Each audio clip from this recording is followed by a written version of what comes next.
Rather than lads, welcome back to Cossy That's No Podcast. My name is Cossy. We are back again with a glass. So it's Christmas, and we're just around 4 hours away from from Christmas, and then we enter into Boxing Day. Boxing Day in the sporting world, it is football. We will take on Norwich, and of course that is why I'm doing this video. We are gonna be discussing Mikel Arteta's press conference. He talked about Lacazette to stay, Nketiah to stay, and the January transfer window. We're going to be discussing that. We're going to be looking at that. But of course, make sure as you watch this, sitting there, you have you have a glass, just sipping. So the manager did speak about a couple of things. He made this press conference on Wednesday. I've taken a lot of time without doing it because I've been a little bit busy and things like that. But finally, we're gonna have to have a look. But I think what is important in this press conference is his reaction to the questions on transfers, because he knows as a manager that if he wants to stay in the top four, if he wants to qualify for Europe, he's got to add some players to that squad. He's going to lose Partey. He's going to lose Elneny. He needs at least a player. So what is the plan for Arsenal? This video is brought to you by Melbet. So Melbet, make sure you do check them out. They are saying you will win 300% a bonus on your first deposit if you sign up with them and use my promo code Cossy. But also, not only that, you will be able to support your channel, that is Cossy That's No Podcast, as well. As simple as that. Make sure you do check that. Check them out.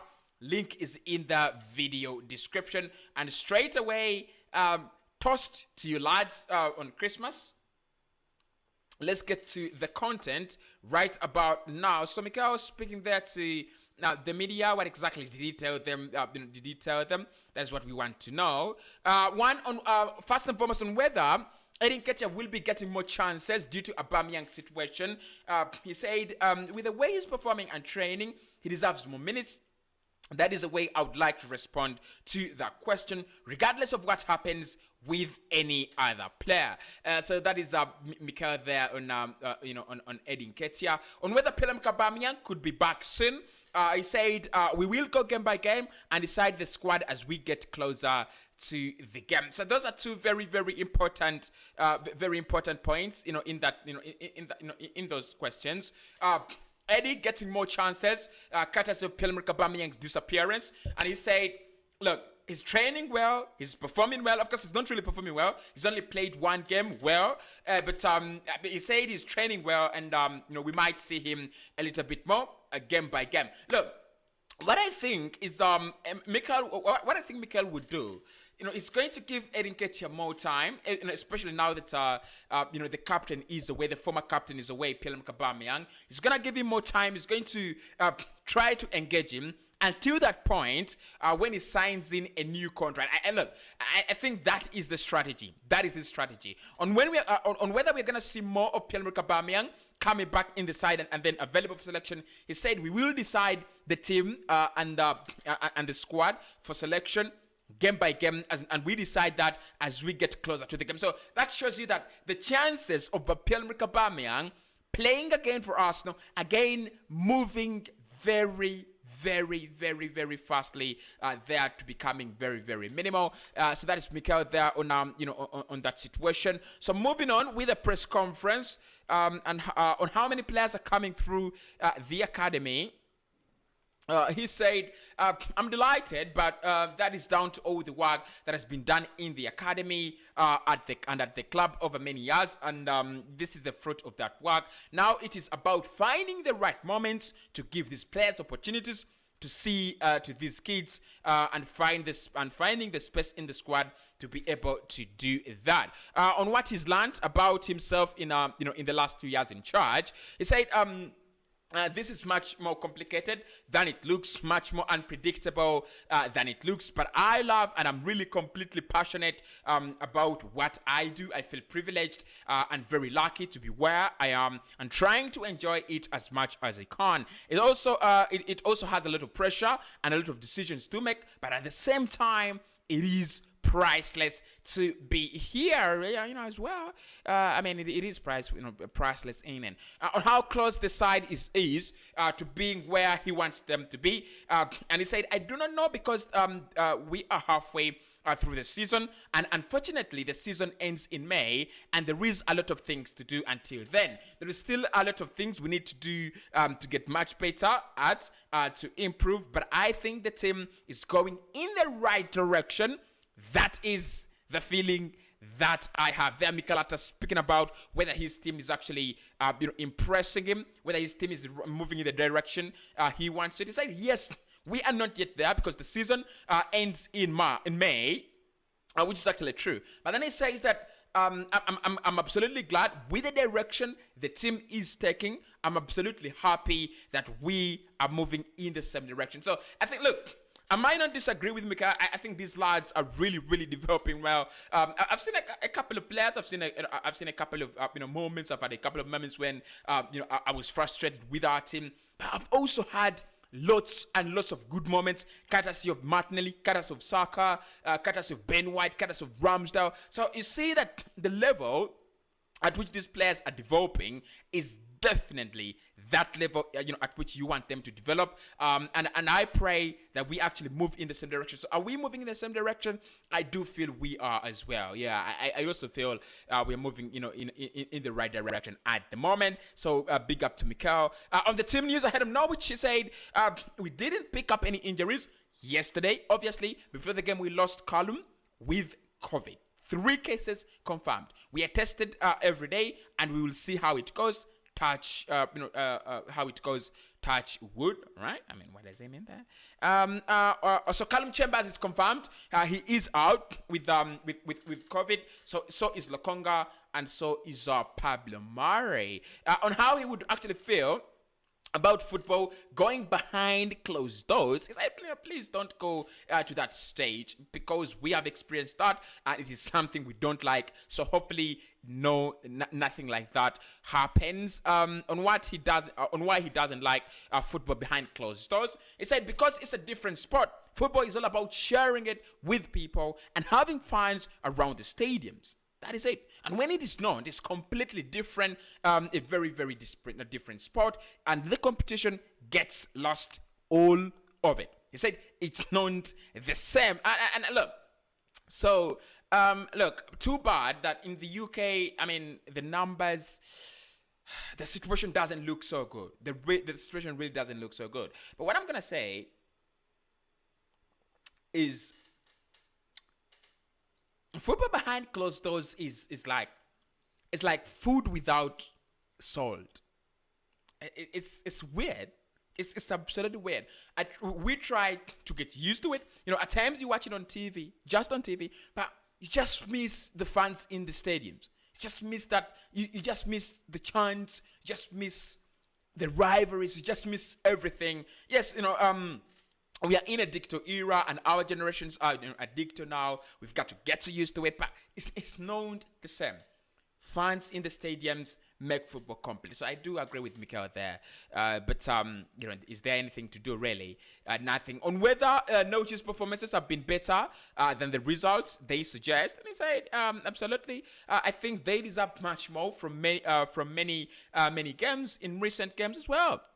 Under Dean Smith, they deserve better results, and they haven't got them. And we know at their place, it will be really, really a difficult game. If the crowd is there as well, you know how special it is on Boxing Day. So we expect a very, very tough match. On Nketiah, he said, we are trying really hard to do the best we can. Obviously, the contract has an expiry date, and you cannot control that. And we have decisions, and we have had discussions, with Eddie for a long time. I repeat again, that his genuine intention is that he wants to play football, and that's the feeling, and that's the thing that is driving whatever decision he is going to take for his future, and you have to respect that. Obviously, he's a player that we admire and we want to keep. Okay, there. And it says that has come through the system, and we will continue to do our best to keep him because we want him to be part of our project And the club, beautiful, beautiful, beautiful, beautiful there. Mikel again reiterating the same words around, Nketiah is a good player. He must be part of the project. We want him to stay. And a couple of things like that. You know what I'm gonna say about Eddie, and I know many people might agree or might disagree with me. I think if he decides to stay at Arsenal, he's gonna regret it. He's gonna regret it because what Arsenal will do, they'll give him a new contract, play him in the Europa League, and then what's gonna happen? Arsenal will win. They'll sell him for some 15, 20 million or 25. I mean, that'd be very, very good business for Arsenal. But for me as a player, what he needs to do, sign somewhere else. Sign somewhere else where football is a guarantee. At Arsenal, football is not a guarantee. At the moment, there is one spot to fight for. Do you think Arsenal are not going to sign a striker because they have it in Nketiah? No, we will go for a super striker. And when we get a super striker, you're going to be a backup. Maybe in the Europa League, maybe in the FA Cup. But anyway, Mikel loves the player and he really, really does appreciate him. So there is nothing we can do about that. That situation is, quite especially. So Eddie Nketiah, loved by Mikel Arteta, absolutely. Okay, moving on. On if Eddie Nketiah has been badly advised, he said, we try to give all the advice that we can, and then he and his people will make the best decision for his future, and that's where we stand at the moment. On if Pierre-Emerick Aubameyang is back in contention against Norwich City, he said what I said, that we make the squad, the day before. And today as well, it is still Wednesday. I haven't done the squad at the moment. On if Aubameyang will be available, he said because we did the press conference on match day -1. That's why I can do it on match day. On match day -1. I can tell you. On if he just needs to apologize to be back in the squad. He says, I think we've shown, in this club that everybody can make mistakes or can have different ways of thinking or acting. I'm completely open to that, and it's not about that. On Alexander Lacazette, he said, we are happy. We are really, really happy the way, with the way he's performing, the way he's acting, and he has to continue like this. All right. On a possible COVID-19 break, he said the clubs have decided, and that's the decision they have made. So we have to carry on. Obviously, we had a preference of what we wanted to do because of the schedule and because of the situation that we are in, but it didn't stop. So now we have to play. If we can, every single match with no recovery and with less numbers, but we will try to do our best. On what he will be saying to other managers in the league, he said, first of all, I will be listening to why they are making these decisions. We are protecting the welfare of the players, which is the main thing in my opinion, and we are responsible to defend them more than anybody else. Then if that's the case, then okay. Then if that's the case, then okay. Make a strong argument and then respect the decision that has been made, because at this point we cannot change that decision. On Jordan Henderson's comments this morning on player welfare, he said, "I do not have to agree or disagree. I think we have to listen to them. There are two protagonists here. One is the players and the other is the supporters. Without the players, we can do nothing. So we really have to listen to the players, because they are the ones that have to be there. It is easy for us to be there and demand.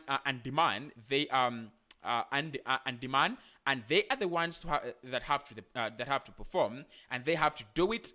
And the same with the fans. This industry wouldn't work without any of the two. So I think we have to listen much more to our players. And if the players say no to the cancellation of the league, this is what he said. Just a moment.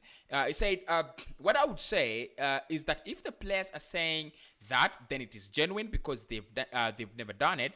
They've always tried to carry on and try to get this league at the highest standard.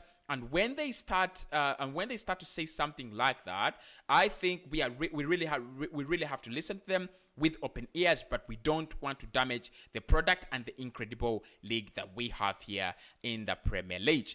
On our turnaround this season, he said it's a beautiful part. It is the beautiful part of it, going from bottom to top four. And fans have to know that this changes quickly, and there is still a long way to go in this, and we are preparing to finish as high as we can. Yeah, right. You know what he's doing there. Very, very good psychology. What he's doing there is that he's trying to tell us, the fans, it might happen that we are doing well, but there could be a point where we are not doing well. So please be patient with me and bear with me. And I think at the moment he's earned it.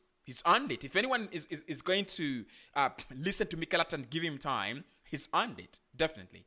So they are trying to tell the fans that please give me more time. On playing behind closed doors again, he said we will play like we have to play. What I'm saying is that obviously nobody wants to go back to where we were, because we've already experienced it and it's something we enjoyed a lot. But if we have to carry on doing that, of course we will. On Patino getting more chances because of the African Cup of Nations, he said Charlie is with us more and more in training sessions. Yesterday was his first competitive match, which was a beautiful day for him and everybody involved in the club.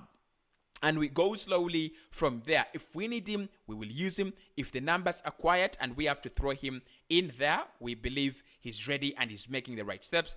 And we are really happy with where we are at the moment. On if Pepe has been happy without minutes, how can you ask such a question? It's an absolutely very, very poor question. He said a player that doesn't play, if he's happy, you have a big problem, and Nico has not been happy. He's been trying to challenge us, asking us for more minutes because this is what he wants to do, and rightly so. This is the attitude that we want from our players. On if Leno had discussed his future, he said no. The situation now is that Aaron has been starting the matches in the Premier League and has been outstanding. Bernard had the chance to play yesterday and we had really a good game, and that's the situation that every single player has in any team in football. When somebody else is playing, you are not playing as much, and if not, you have to play in a very different spot. Okay. Oh, that's rude. That's a little bit rude. On 10 players who started his first game in Chad no longer being here, he said probably it shows how extensive the project is. It's been an incredible amount of turnaround in players in the last 2 seasons, much more than we wished or hoped for. But but that is what it is, and we try to make all the right decisions, sometimes right, sometimes wrong, and we'll continue to do that in the best interests of the club and to get a better team, better performances and better results. There on what he's most proud of after the last 2 years. He said, I'm most proud of the atmosphere, the environment and the culture that we have around the club, and the sense of unity that we have from everybody who works at the club, and the sense of unity that we have with our supporters, that I think has come a long way. On what he wishes he would have done differently, it says, I think I've made a lot of mistakes for sure in this period. I would have time to reflect on that, but I don't know. I wish 6 trophies here next to me, because that is what the club really deserves. So that's Nketiah speaking there, on behalf of Arsenal Football Club, the managerial press conference ahead of Norwich. There of course a couple of things that we didn't see in that in that transcription. His take on transfers, when he was really saying that in January it's so difficult. At times you do not expect those big deals to happen easily. On Norwich, he said they're really difficult side. They're really doing well, and under Dean Smith, they're not getting the results really, but they deserve the results. Anyway, I think that is all we need to hear from Mikel. That is his press conference. Make sure to smash a like on the video, and I'll speak to you right in the next one. Merry Christmas.